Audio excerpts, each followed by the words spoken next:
he was on. So of course, what I'm talking about is the website Reddit, which, by the way, I use. Okay, I follow something like Hot Tennis Girls, Counter-Strike News.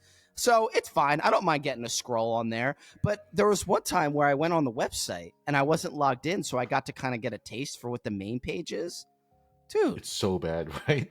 what is going on this website? So I'm talking about way back in the day, and maybe this is just me yearning for a simpler time on the internet before it was less corporatized. Back in the day, be like, hey, here's my cool PC build. Here's a cool view from vacation. What do you guys think about this? Just a specific policy. There was a little bit of activism going on at the time, but it was harmless. And it used to just be, less harrowing going on the website. Now, dude, this website must be so absolutely astroturfed. You can't even move sideways on it. It makes absolutely no sense. This is any politics thread, 10,000 comments. And it's usually some article about Trump that isn't true. It's like Trump, it's like really dumb stuff. It's like Trump didn't salute this soldier 4 years ago. 10,000 comments, just posted yesterday. What is this? That's what most of the website, it's like indecipherable from what I said earlier from Facebook groups. I don't understand what's going on that website. When people talk about, they have these like, online bots and commenting and trying to sway public opinion, people usually like close their eyes at that kind of stuff. But they usually dismiss it. Yeah. Dude, it's literally true. And I have the perfect example for this. I was on Reddit during the 2016 election, and I used to follow like the r/politics and all these other subreddits just to see like what the left was saying. And at that point in time, I don't know why, but I really, really fucking hated Bernie. And I'm like, dude, I just want Bernie to lose. I don't even care if Hillary gets in. I want all these Bernie bros to lose. Like honed in on Bernie, the anti-Bernie bro. Okay. Yeah, I like it. Dude, and then, but there's something really, really, so before the DNC convention, you could have a Bernie thread. They even like Trump threads came on sometimes. But if you go into the comment section back then, discussion, like you could tell these are real people.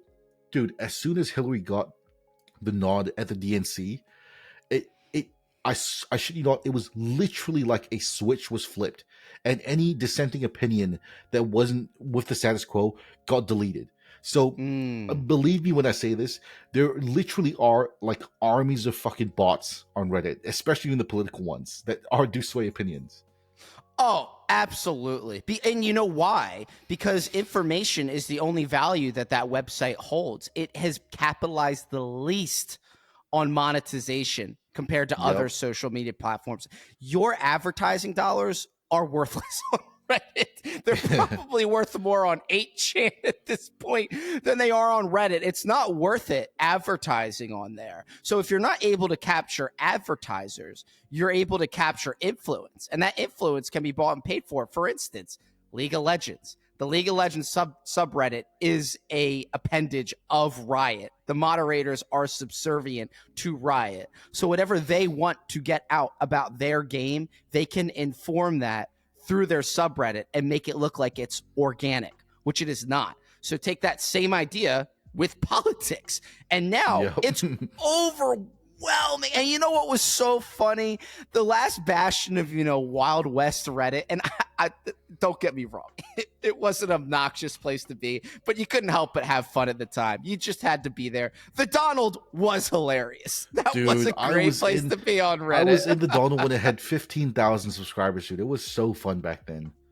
It was, and they should have kept it because it was a quarantine. It kept everyone who was super pro-Trump in there, but instead maybe they dispersed like a red plague, a red MAGA plague all over Reddit after that happened. But it doesn't matter because it's just so co-opted. It's really, I'm not sure, people like to say that when Tumblr closed down, all the gender freak shows went over to Twitter and ruined that, which is partially true. I wouldn't say Twitter's been completely ruined, but those people are definitely hanging out there and not Tumblr anymore. So some people must have head over to Reddit at some point, because I'll see all these threads and I'm like, wait, people still think and talk like this, there's no way there's still a world of people, it'd just be like, that's because he's a racist and a homophobe, and like 20 lay up dudes with like 40 responses agreeing with him. And I'm thinking, dude, my favorite is one real is or? my favorite one is like when this guy gets in an argument with someone on Reddit, and then there's like a drive-by commenter just comments, yeah, just check this guy's profile and comments, he's a fascist.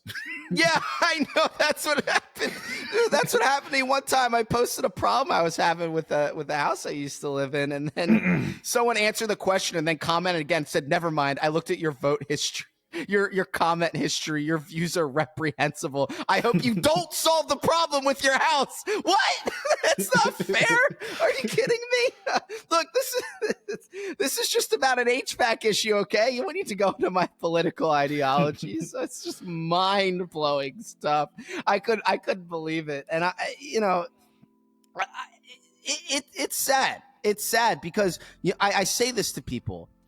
The website, they're too stupid to know this, the people who run it, but it is one of the last few genuine forum information portals available. So when I have issues with, we'll just say with a house, with a car, with anything, we'll say, normal banking questions. If you just search your question and then Reddit at the end of it on Google, you'll usually find a thread of someone who had the same problem as you 8 years ago, and the question got answered. They need to lean into their platform as an encyclopedic one instead of one that's, I don't know, supposed to be a vector for discussion, because it's not doing a great job at that now. Because it's a consensus-driven platform, there is no conversation. It's just whatever people agree with the most gets voted to the top. Yeah, that really is like that really is like the crux of it, right? Like the fact that you have upvotes means that people attach happy feelings and dopamine with getting heaps of upvotes. And then when you have that sort of system where people are chasing upvotes, they just normally think, okay, well, what's the most agreed upon consensus opinion that will get me the most upvotes? And that drives the status quo. But something that I want to bring up, right, is, it's really easy for us to see how there's like a bot army of people on Reddit when they talk about like the leftist politics, how Trump is bad and all that stuff. But there is a parallel, and the same thing exists on Twitter, but for the right. Did you know that? That's so true, dude, man. There's so many accounts on Twitter that will pose as like right-wing accounts. They'll say Bronze Age mentality, sun your balls and eat like raw meat, all that stuff. Like, yeah, all this stuff was good. But then when it's election time, they turn their entire account flips and turns into a fucking GOP shill mouthpiece, dude. Look at all these accounts that just 2 years ago they were saying, yeah, Bronze Age mentality, rape is good, all that stuff. But then now they're saying, can we just vote for the GOP, guys? Like, why are you guys doing like? It's so I didn't know transparent, that. Dude. Yeah, I didn't know that. These accounts. And another thing that most people don't know about, on the right wing, specifically the right wing, there's a quote unquote not really hidden, but like a website that not many people know about, except for the influencers, called Influenceable, where this website Influenceable is sort of like a marketing campaign, but for right wing influencers. And these right wing influencers, they'll go into Influenceable and they'll be paid by Influenceable to express certain talking points on their thing. So, for example, there's someone that is waging war against the Trump campaign right now that I'm not going to say the name of, but was caught in the J6 fiasco. And there's an Influenceable campaign right now that pays $3,000 a month at least, where if you bring up these specific talking points about how he was a J6, how he's a federal agent and all that stuff, you get paid out monthly by this website. My gosh. So it really just brings the question, like, how much of what you see on Twitter is even real, dude? Like, that's why I stopped engaging with these accounts, because it's like you're just giving them a paycheck. They're fucking shills. Well, like literally. I'm not sure if it ever meant to be, you know, a playful conspiracy theory, but it's unfortunately stacking up a lot of tallies in the win column. You've of course heard of dead internet theory, right? Where, you know, Yep. X% of people on the internet aren't real. I found that to be a little bit fantastical, but they're certainly making the argument for it right now. You go on Twitter, or, you know, we'll just say by proxy Reddit at some points too, but I'll just keep it at Twitter. You go on there, half the images aren't real. Half the people aren't real. Half the images of people on there aren't real. So what am I even reading? How am I even being informed at this point? And half of the real people are being paid to say what they're saying. So it's like, dude, what the fuck? Yeah. And you know what else is difficult from I'm not really playing devil's advocate. It's more of a frustration with the way media is consumed. It's that at the end of the day, being a social media platform, a news agency, a journalist, it is supposed to be a profitable venture, okay? It's not a philanthropic pursuit to have a social media platform, as much as people want to think Elon Musk buying it is.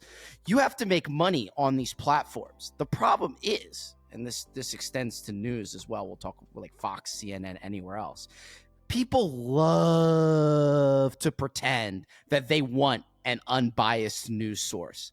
I will tell you right now, people do not want unbiased news sources. They do not make money. People have tried. Imagine if there were an article, okay, just the complexity and perceptions of the human mind want them. They hunger for opinion pieces. They hunger for flair. They hunger for expression, even when it has to do with something that is a war that's going on overseas, or a mass shooting, or a tax bill. They want to have it in a digestible form that has a spin on it. That's the only way to really truly grab a reader's attention, not a fundamental Reuters article that said 6 Pakistani guys died here. End of article. Stop.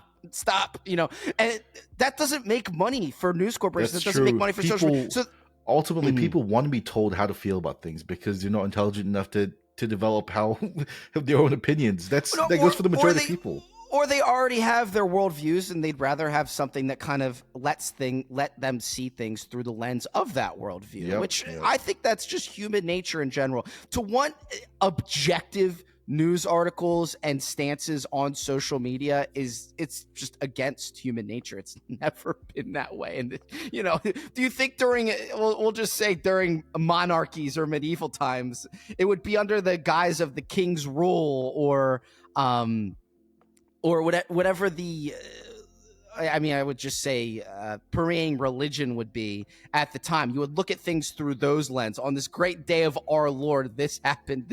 This baron that should have died, and it was good because we all hated him. That's sick. I would love to. It's still like that to this day, you know. And we've never reciprocated as consumers in a way that says that we actually do want objective news sources. We don't. We don't want objective. I don't. I know what I believe, and I'd rather just listen to someone who has similar views to me and maybe smarter in other ways dissect world events.